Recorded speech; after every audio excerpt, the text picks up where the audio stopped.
Hello viewers, welcome to Taxal guidelines. आज की इस वीडियो में आपको मैं फ़र्दर सैलरी के लिहाज से इनकम पर जो टैक्स लगता है उसके बारे में बताऊंगा। आज का हमारा टॉपिक है वैल्यू ऑफ पर क्विजिट्स। इस पे कैसे टैक्स लगता है तो उसको पढ़ लेते हैं।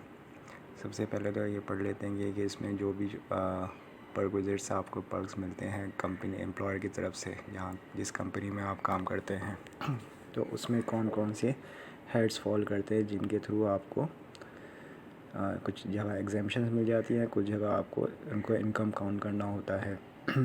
सबसे पहले तो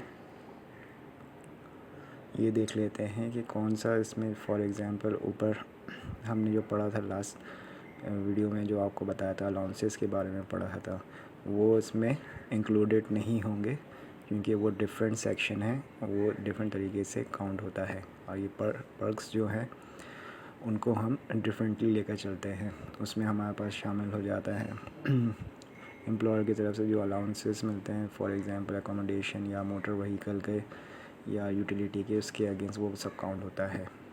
इसी तरह अगर आपको कंपनी की तरफ से कोई मोटर व्हीकल मिलती है तो लॉ के हिसाब से कुछ प्रिस्क्राइब्ड अमाउंट है वो आपकी इनकम में शामिल हो जाती है, जो आपके टैक्सेबल होती है। फिर इसके बाद अगर आपको सर्विसेज मिलती है हाउस कीपिंग की या ड्राइवर की या गार्डनर वगैरह की, कंपनी की तरफ से असिस्टेंट मिलते हैं, उसके अगेंस्ट आपको अमाउंट मिलती है, तो वो भी आपकी इनकम में शामिल हो जाता है। इसी तरह आपके यूटिलिटी बिल्स हो गए, जैसे कि इलेक्ट्रिसिटी हो गया, गैस हो गया, वाटर बिल हो गया, वो सारे आपके काउंट हो जाते हैं, एज अ इनकम हो जाती है आपकी सैलरी में। जैसे कि आप पॉइंट नंबर 6 देख रहे हैं, वेयर इन अ टैक्स या utilities are provided by an employer to an employee, the amount chargeable to the tax under the head salary for the shall include, जो आपकी फेयर मार्केट वैल्यू होगी उसके हिसाब से वो चार्ज हो जाएगा आपकी इनकम में।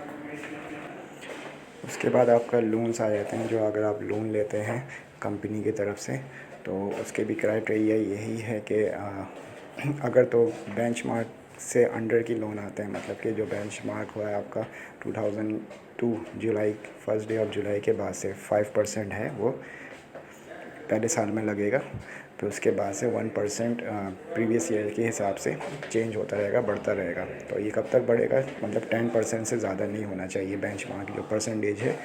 एम्प्लॉयर जो आपसे इंटरेस्ट की मद में एज अ प्रॉफिट लेता है तो वो उससे कमी होना चाहिए या उससे उसके बराबर होना चाहिए। तो अगर तो एम्प्लॉयर आपसे 10% से कम का लोन प्रॉफिट लेता है तो जो उसका डिफरेंस होगा, मतलब कि बेंचमार्क और आप एम्प्लॉयर के लोन का जो इंटरेस्ट होगा, तो वो आपका जो सेविंग होगी वो आपकी एज अ इनकम काउंट हो जाएगी।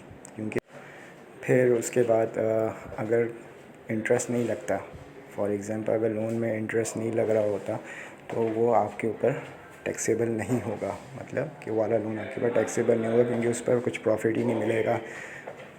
लोन पर भी एप्लीकेबल टैक्स उस वक्त है जब आपका लोन 1 मिलियन रुपीज़ से अबव जाता है। फिर उसके बाद अगर कोई आपने अमाउंट ली हो प्रॉपर्टी परचेज़ करने के लिए तो उसकी वो जो अमाउंट आएगी आपके पास वो भी टैक्सेबल होगी क्योंकि वो भी आपका सैलरी का पार्ट बन जाएगी। फिर उसके बाद आपके पास आ जाती है, अगर कोई ऑब्लिगेशन है आपके पास, किसी के आप लायबल हैं और आप एम्प्लॉयर आपका पे कर देता है आपके बिहाफ पर, तो वो भी अमाउंट आपकी टैक्सेबल होगी क्योंकि वो आपकी इनकम में काउंट होगी। फिर इसी तरह अगर कोई अमाउंट है एम्प्लॉयर से आपने ली हुई है और वो एम्प्लॉयर आपका वेव कर देता है, वापस नहीं लेता आपसे, तो वो भी आपकी इनकम में काउंट होगी। फिर इसी तरह अगर कोई प्रॉपर्टी ट्रांसफ़र होती है या उसमें कोई सर्विसेज वगैरह लगती है प्रॉपर्टी ट्रांसफ़र में और उसमें अमाउंट कोई लगती है एम्प्लॉयर की आपकी, तो वो भी आपके इनकम में काउंट होगी क्योंकि वो आपके बिहाफ पर पेमेंट हो रही है। हाँ, उसके अलावा अगर कोई ख़र्चा किया हो आपने अपने पॉकेट से, वो वाली अमाउंट डिडक्ट हो जाती है उसमें से जो टैक्सेबल अमाउंट है, क्योंकि वो आपने भी किया होता है सारा ख़र्चा।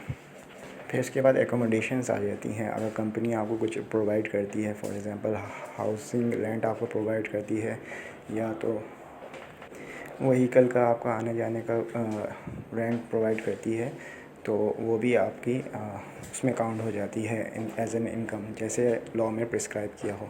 ये जितना भी आपका ये लॉ में प्रिस्क्राइब किया हुआ है वो मैं आपको अलग से उसकी वीडियो में एक्सप्लेनेशन दूंगा कि किस तरीके से कितनी परसेंटेज लगती है आपकी कंपनी आपको किसी चीज़ की फैसिलिटी देती है। फिर उसके बाद आपका आ जाता है जो टैक्स आपको उस पर लगता है, जो अगर लोन वगैरह दिया हो आपको कंपनी ने तो उसके बेंचमार्क रेट्स क्या होते हैं वो ऊपर मैंने जैसे आपका बताया 5% लगता है पहले साल में, जुलाई 2002 से स्टार्ट होते हुए।